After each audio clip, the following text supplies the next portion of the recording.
guys! Welcome to our vlog! At nandito ngayon mag-transfer tayo ng aming bagong fish pet. At may nag-sponsor sa amin. Ito po ay ang bago naming fish pet. So ililipat ng ito, meron pang isa. Mga goldfish. Maliliit. Hindi masyadong kita. Ayan. So, ililipat na natin siya sa aming aquarium para ma-meet ang kanilang new friends. Let's go! Ayan guys. Lagyan na natin itong mga fish. So, yan ay mga goldfish. Ako, yung isang fish nakalabas. Ere. Ito. Mga goldfish yan. Give me the scissor, please. Please give the scissor. Help daddy to put the fishes. Only scissor, please. Because they put it permanently. I don't know. Put this back in the water. You should not put the fish there. You should put the bag in the water. Para maano niya yung ma-fill niya yung water. But we don't have scissor. No, not like that. How? First, you should put that back in this water. Yeah, I and put it like this. Like this? yeah, for like 10 minutes. Yeah. Don't let the fish go. It's okay, it's okay. So is this? Ano? Ayan, last na. Teka lang. Ayan, dumami na ulit sila. May bago na silang tahanan. Ano pa isa? Next. Masisiglan na sila. Ayan, meron pang isa. Black and white. Ewan ko baka. Hindi kaya ito sana. Let us see if tomorrow one is missing. For sure. Did you count? They will eat each other. I did not count it.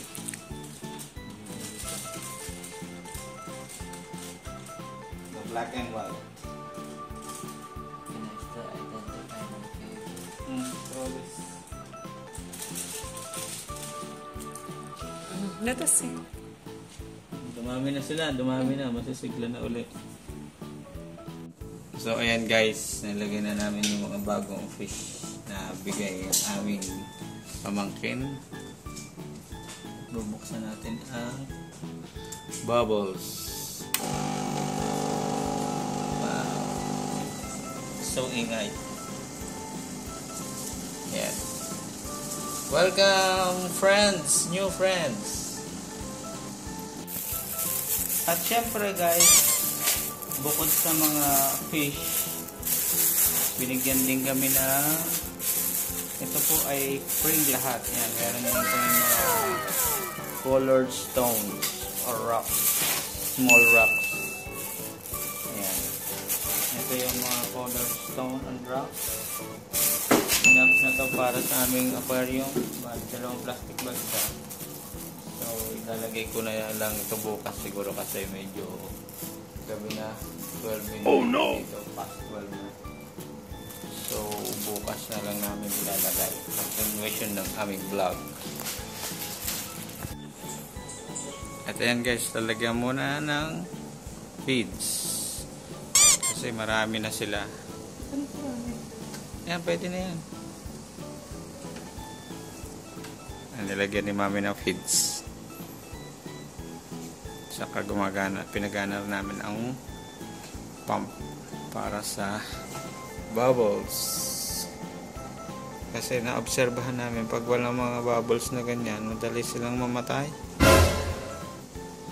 Oh no! Ang dami niyang yung sa scales niya, no? Yan, marami na sila guys. Marami na sila magkakaibigan. Meet the new friends. Yung janitor naman walang makain masyado kasi. Hindi ko nakakaglag na ubos na nila. Hindi talaga kailangan yan. pagka nailagay siguro yung mga bato-bato, itataas to. Kumbaga yung mga poke niya, hindi na masyadong Oo, maiiwan tataas. sa ilalim na. Oo, tama. Kaya lang si janitor mahirapan maglinis. Ano, kasi mahirapan siya, isa-isahin niya yung bato. Pero hindi inuusog niya. Di ba?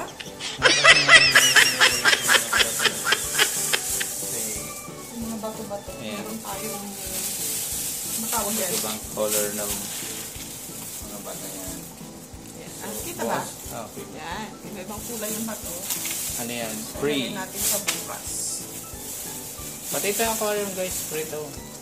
Nagbigay lang niya sa ano. Bale, nabili lang namin dito. Siyempre, yung mga isda. Ayun ba? Hindi, actually, Yung isda free yung din. isda free. Bigay din lang yung mga isda.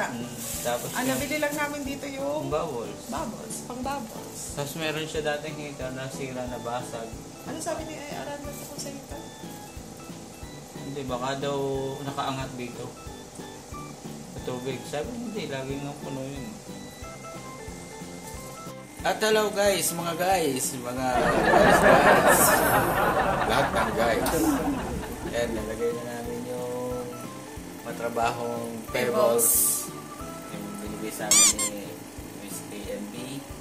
Saka Tapos, nilagyan na rin namin ng mga halaman. Nag-assemble ako ng mga halaman. Yan, nag-assemble si Mrs. ng halaman. Tapos, nilinis ko na rin. At nagdagdag kami ng fish yung kagabi na dinagdag namin. So, ayan guys. Mas maganda na siyang tingnan gawa ng colorful pebbles. At masarap na rin makapaglaro sa mga aming mga pet fish. At medyo naninibago yung janitor fish. Kasi May pebbles na. may pebbles na. Siguro iniisip nila kung paano nila malilinis isa-isa yung bato. Paano nila kakainin ng bato pati?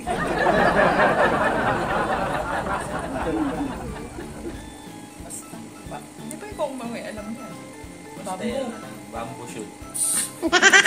Ano ba yun siya? Okay guys, thank you for watching. See you on the next